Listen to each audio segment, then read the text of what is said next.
All right, a little story about my son and I to start this out.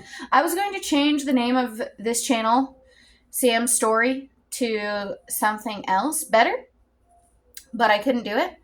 Sam was the reason that I started looking for the truth in the first place. When everything happened in his infancy, I was so lost. My lifestyle had failed me. I had been lied to and taken by an ideal. So it really is Sam's story that brought me here. A search for the truth and for something worth putting my time and effort into, dedicating my life to. And if you want to know what happened back then, I posted some videos a long time ago that you can get on this channel, and you can look those up. And an update, since it has been years since I posted any videos about us and his progress. He is 7 now and is nonverbal and non-ambulatory, which means that he does not walk or talk yet at this point in his life. But that does not mean that he will never walk or talk, and it does not take away from his light. He is completely unindoctrinated. He does not know how to lie. He has no understanding of school, science, or religion. He doesn't watch TV. He's pure innocence. So I guess I just want to say that he is taking his responsibility to God to let his light so shine before men very seriously. Okay. Matthew 5:14, 15, and 16 are red letters, which means Jesus is speaking. Ye are the light of the world. A city that is set on a hill cannot be hid. When we look at the words through the concordance, light and world have an interesting meaning that brings on a deeper understanding of what Jesus is saying. Light here is light, anything emitting light, like a lamp. But we need to look a little deeper because we are not lamps. When we read a little deeper, then light becomes a metaphor for God. God is light, purity, and truth, and the power of understanding moral and spiritual truth. Here, I see God within us being purity and truth and the power of discernment. See what I mean about Sam? He is pure innocence and true all of the time. He actually does not even need to discern truth from lies because he is pure truth. He cannot lie and does not even understand lies.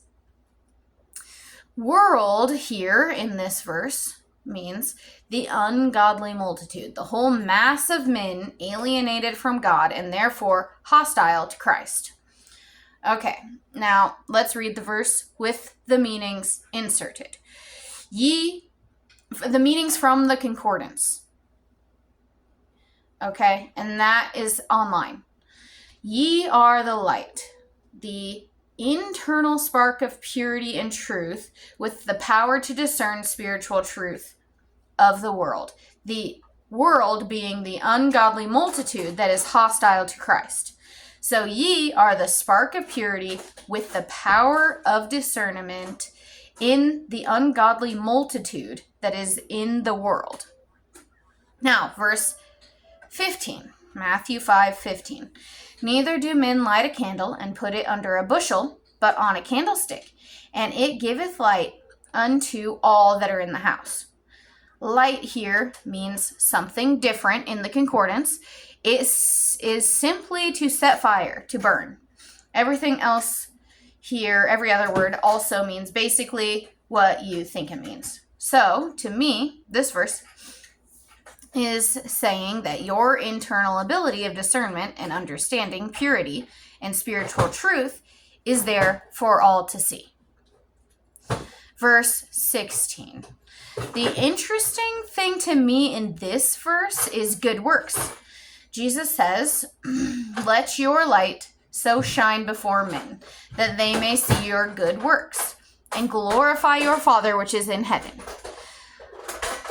Light here means the same thing as in verse 14. Work here means employment. So let's read the verse with the meanings inserted. Let your light, your internal spark of purity and truth and discernment, So shine before men, that they may see your good works, your employment to God. So they may see, I have to repeat that. So they may see your good works, your employment, works meaning your employment to God, and glorify your Father which is in heaven. Wow, wow, wow.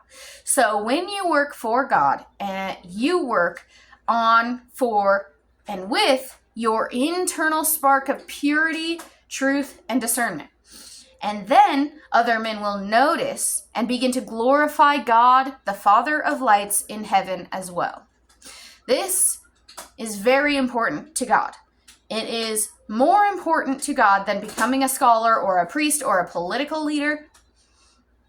And if you do not agree with me on that, then you need to read and reread and really understand Matthew 5, verse 3. Okay, now, Matthew 5:13. We did verses 14 and 15 and 16 just now, and now we are going into verse 13. Jesus says, and these are all red letters in the Bible, this is Jesus talking. Ye are the salt of the earth, but if the salt have lost its savor, wherewith shall it be salted? It is thenceforth good for nothing, but to be cast out and to be trodden under the foot of men. Now, when we go into the concordance and read this verse, it takes on a much deeper understanding. The concordance is online at thekingsbible.com. By the way, check that out. Keywords in this verse that I see are savor, salt, and good for nothing.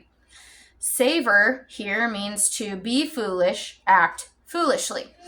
Salt here means a symbol of lasting concord, wisdom and grace exhibited in speech. So let's read the verse again with this understanding in place. Ye are the lasting concord of the earth when there is wisdom and grace exhibited in your speech. But if the salt, us, the lasting concord, lost its savor, the symbol of lasting concord with wisdom and grace exhibited in your speech begins acting foolishly. Okay? So, if the salt loses its savor, lost its savor, which the savor is acting foolishly, the salt is the symbol of lasting concord with wisdom and grace exhibited in speech. When we that begin acting foolishly, wherewith shall it be salted? It is henceforth good for nothing. So, when we, the salt of the earth, lose its savor, we are acting foolishly with our words. Jesus is telling us that we, the salt of the earth, the lasting concord, can become good for nothing through speech. But when we speak with wisdom and grace, we are doing exactly what we are supposed to do. We are meant to be the symbol of lasting concord, full of grace and truth. This is our purpose in Jesus' words. We are good for nothing, but to be trodden under the foot of men when we use language for things other than grace and truth. Salt with no savor. This kind of makes me wonder what we could be talking about that would make us good for nothing. So let's look at this a different way. The way that it is said in Job 19:29. All of Job really, but let's check out verse 29 specifically. It says, and hold on, because this one is a big one. Be ye afraid of the sword, for wrath bringeth the punishments of the sword, that ye may know there is a judgment. Weird. Okay, let's read it through the concordance. Sword here means sword, knife, or a tool for cutting stone. Sounds like a writing tool to me. Wrath here is poison, venom. Punishments is perversity, depravity, iniquity, and guilt. Judgment here means who? which. So the difference between this and that, who, which. Discernment, anyone? Anyone getting discernment? I am. Judgment here. Oh, I just read that. Who, which. Okay. So let's read the verse again with the meaning of the words from the online concordance inserted. Okay. Be ye afraid of the tool for cutting stone. Let's just call it the pin. Be ye afraid of the pin, for the wrath, meaning poison, of the pin brings punishments, meaning perversity, depravity, iniquity, and guilt, that ye may know there is a judgment. Judgment meaning a difference between this and that. So, there is a difference between the indoctrinating, good-for-nothing wrath and poison of the pin and the grace and wisdom that comes from within. So let's sum it up. In Matthew 5:13 through 16, Jesus is asking us to go to work for him. When you go to work for Jesus, you look to the divine spark within you that is purity and truth to begin discerning spiritual truth and stop being indoctrinated by lies and poison. And this is the good work. If you want to go on an even deeper dive into Matthew 13 and how we are indoctrinating our children with what Jesus considers good-for-nothing salt that lost its savor, then I highly suggest that you listen to the 2 videos I have posted in the comments. Thank you and goodbye for now.